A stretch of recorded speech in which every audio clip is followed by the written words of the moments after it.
जैसे ही यूएसजी या किसी भी रिपोर्ट में you see an ovarian cyst, एक वर्ड ओवेरियन सिस्ट आपने देख लिया, तो बहुत सारे पेशेंट्स एक पैनिक मोड में चले जाते हैं। इनफैक्ट उनकी फैमिलीज भी पैनिक मोड में चली जाती हैं और बहुत सारे सिनेरियोज उनके दिमाग में चलने लगते हैं।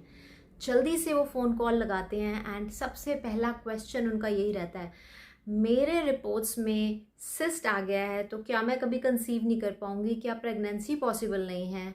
और अगर फैमिली कंप्लीट है तो उनके माइंड में एक क्वेश्चन आ जाता है कि कहीं कार्सिनोमा में चेंज तो नहीं हो जाएगा।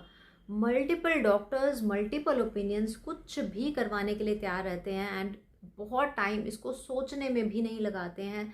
So this video is for all of the patients जो हमें डेली बेसिस पे बहुत सारे अप्रोच करते हैं, because what I see is in recent times ovarian cyst जो हैं वो जो 15 ईयर्स बैक कुछ पेशेंट्स ऐसे रहते थे या एक एज ग्रुप के पेशेंट्स ऐसे रहते थे जहाँ पर सिस्ट होते थे, लेकिन आज की डेट में 18-19 years girls and her age group जो है ओवेरियन सिस्ट से सफ़र कर रहा है। अब कौन से ऐसे सिस्ट हैं, अगर आपने रिपोर्ट्स में देखते हो तो बिल्कुल भी टेंशन नहीं लेना है, रिलैक्स रहना है, उनको देखने की भी ज़रूरत नहीं है, वो खुद से ही ठीक हो जाएगा।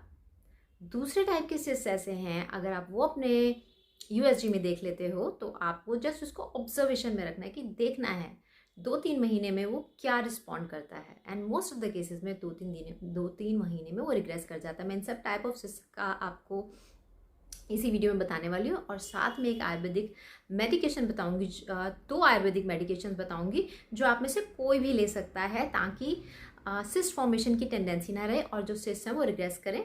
मेडिकेशन ऐसे ही बताऊंगी जो सब ले सकते हैं, सबके लिए सेफ हैं।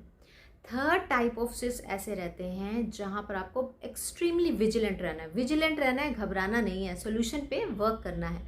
अब सोल्यूशन किस टाइप का होना चाहिए वो आप डिसाइड करेंगे। सोल्यूशन ऐसा नहीं होना चाहिए कि जस्ट सिम्टम सबसाइडल के लिए हम बहुत सारे हार्मोन्स लेते जा रहे हैं, 21 डेज की टैबलेट्स लेते हैं, 7 डेज इंटरवल फ्री लेते हैं। इस तरह के आर्टिफिशियल हार्मोन्स पे जब हम बॉडी को डिपेंडेंट कर लेते हैं तो उससे बहुत सारा डिजीज़ हील नहीं होता है, उसमें सिर्फ हम सिम्टम सबसाइड करते हैं। और अभी अगर मेनोपॉज बहुत दूर है तो हम ऐसे आर्टिफिशियल हार्मोन्स कब तक ले लेंगे। सेकंड केस सिनेरियो रहता है उन पेशेंट्स का जो माइंड में एकदम से सोचते हैं कि फटाफट से सर्जरी करवा ले क्योंकि उनको कहीं से ओपिनियन मिला है, immediately go for surgery. Surgery एक ऑप्शन है, वो जस्ट एक टाइप ऑफ सिस्ट के लिए ऑप्शन है, वो भी मैं आपको यहाँ पर क्लियर करूँगी। लेकिन मैक्सिमम टाइप ऑफ 90% ऑफ जो केसेस हैं उनमें surgery is not at all required, treatment is required. बहुत ज़्यादा टाइम वेस्ट ना करते हो, आते हैं हम टाइप ऑफ सिस्ट पे। फर्स्ट टाइप ऑफ सिस्ट है जो बहुत बार अल्ट्रासोनोग्राफी में ऐसे ही मेंशन कर दिया जाता है, जिसको मेंशन करने की नीड नहीं रहती है, लेकिन आप जैसे पेशेंट्स उससे डर जाते हैं।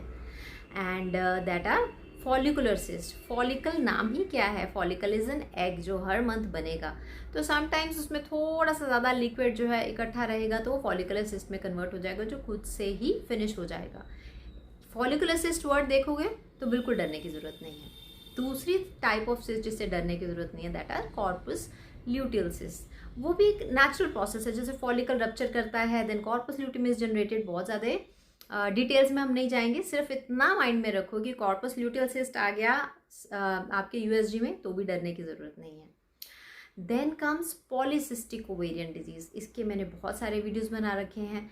दैट इज़ ऑल्सो फॉलिकल जो रप्चर नहीं किया है एंड सिस्ट में कन्वर्ट हो गया है एंड मल्टीपल टाइम्स जो होता है, इंसुलिन रेजिस्टेंस रहता है। इसके अंदर बहुत अच्छे आयुर्वेदिक हर्बल फॉर्मुलेशंस आते हैं जो इसको अच्छे से रिग्रेस कर देते हैं। नाउ कम्स द सिस्ट जहाँ पर हाइपर विजिलेंट रहना है, डरना उसमें भी नहीं है, हाइपर विजिलेंट रहना है।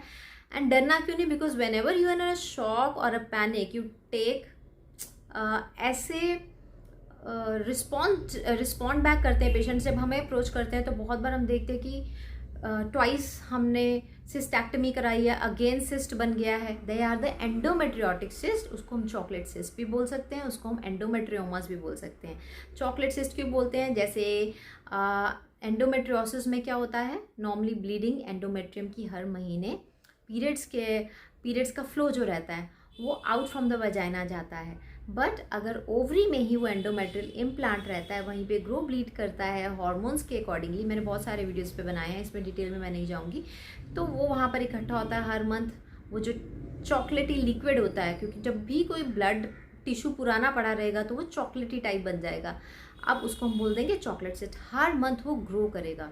तो ये क्या कर रहा है, प्रोग्रेसिव डिजीज है, ये प्रोग्रेस कर रहा है। तो इसको हमें क्या करना है, रिग्रेस करना है। रिग्रेशन ऐसा नहीं रहता है कि फटाफट से जाओ सर्जरी कराओ और उसको निकाल दो। क्यों? क्योंकि एंडोमेट्रियोसिस इज द कॉज जिसके कारण वो चॉकलेट सिस्ट बन रहा है। अब वो एक कॉम्प्लिकेशन है, डिजीज कुछ और है, कॉम्प्लिकेशन ये है। अभी हमने क्या किया, हम फटाफट से सर्जरी के लिए चले गए क्योंकि हम स्ट्रेस में आ गए। सर्जरी के लिए चले गए तो हमने उस सिस्ट को आउट कर दिया, बट डिजीज तो अभी भी है। अब जब उसको आउट किया तो साथ के साथ हमने क्या किया, हमारा ओवेरियन रिजर्व, भगवान ने हमें ओवेरियन रिजर्व या ओवेरियन टिश्यू जो है फीमेल्स में काउंटेड फॉलिकल्स दिए हैं। उसके साथ साथ हम बहुत सारे अच्छे फॉलिकल्स को भी सर्जरी में निकाल देते हैं और बहुत और भी इसके साइड इफ़ेक्ट्स हैं। तो हमें क्या करना है, बहुत ही अच्छे तरीके से there are Ayurvedic herbal medications, classical Ayurvedic medications जो हैं बहुत अच्छा रिस्पॉन्स इसमें नहीं देती हैं, बिकॉज में मल्टीपल पॉइंट्स पे वर्क करना होता है।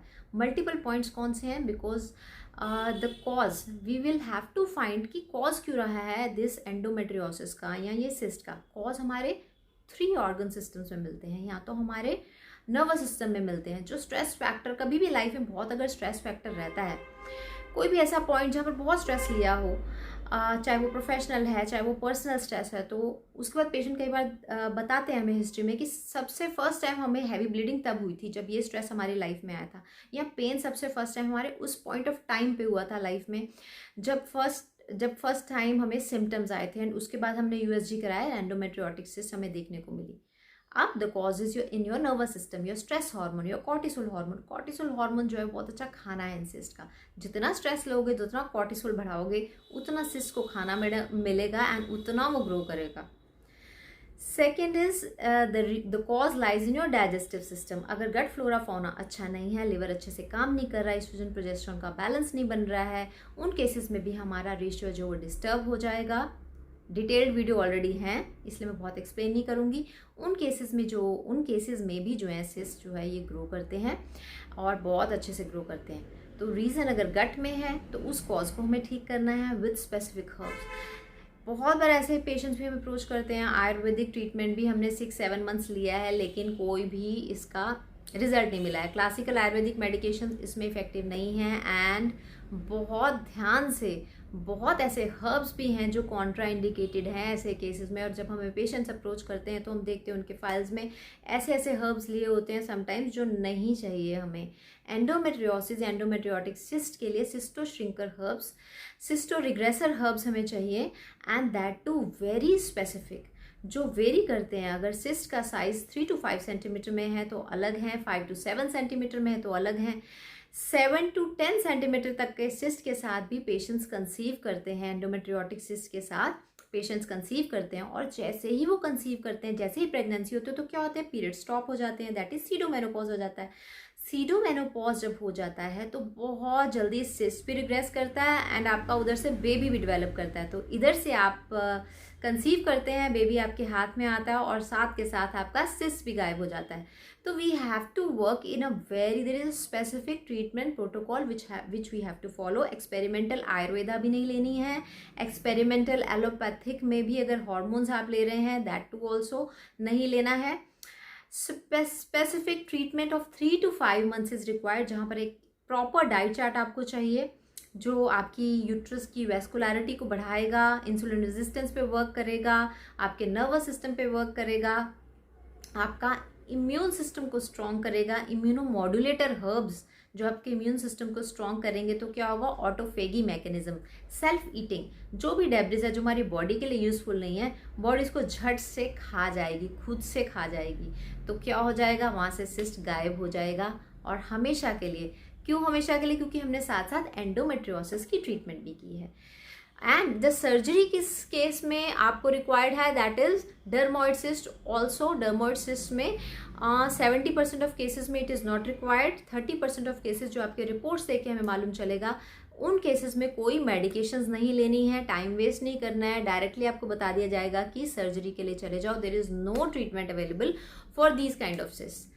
अब आ जाते हैं जल्दी से दो मेडिकेशंस ऐसी, एक तो फर्स्ट है अश्वगंधा, सेकंड इज आरोग्यवर्धिनी। अश्वगंधा आपके स्ट्रेस फैक्टर पे वर्क करेगी, आरोग्यवर्धिनी आपके डाइजेशन पे वर्क करेगी, साथ में वर्णादि कषाय बटी।